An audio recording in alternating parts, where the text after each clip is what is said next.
Duke ju bërë thirrje institucioneve të Kosovës për pezullim të taksës 100%, Ambasada e Shteteve të Bashkuara të Amerikës tërhoqi vërejtjen kundër konstatimeve se Kosova ose cili do mik i SBA-s mund të ndërmarrin veprime që shkojnë kundër interesave strategjike të SBA-s, pa u përballur me pasoja në marrëdhëniet bilaterale.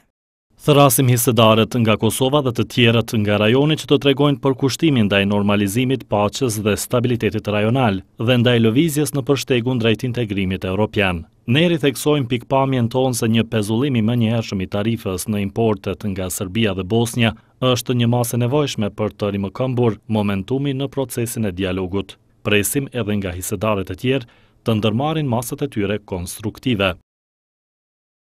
Thirrjes së ambasadës së SBA-s në Kosovë për pezullim të taksës ju përgjigj kryeministri Ramush Haradinaj. Marrëdhëniet ekonomike Kosovë-Serbi janë të rëndësishme, ndonjëherë kanë mu rregullu, po duhet më pri edhe marrëdhëniet politike. Pra pa një marrëveshje politike Kosovë-Serbi për një orë zor me i mbajt rregullume marrëdhënie tjera. Ne jemi të hapur, pa jemi të interesuar me pezullu taksën, nëse ka gatishmëri për mu rregullu marrëdhëniet Kosovë-Serbi politike, që në kupton edhe njoja e Kosovës pra. Në kumtesën e ambasadës së Shteteve të Bashkuara të Amerikës, ndër të tjera thuhet se SBA-t mbështesin plotësisht dialogun ndërmjet Kosovës dhe Serbisë, të udhëhequr nga Bashkimi Evropian.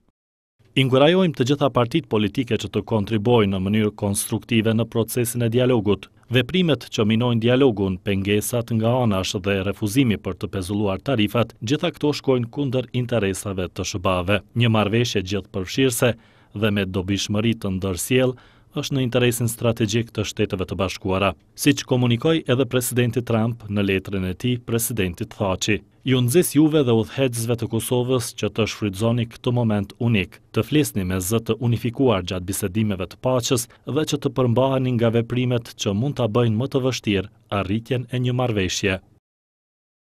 Sipas ambasadës së Shteteve të Bashkuara të Amerikës, ajo çka është nevojshme tani është një lidership i guximshëm për të promovuar qëllime të përbashkëta, pasi që kjo është ajo që na ndihmon për të mbajtur një marrëdhënie të fortë bilaterale.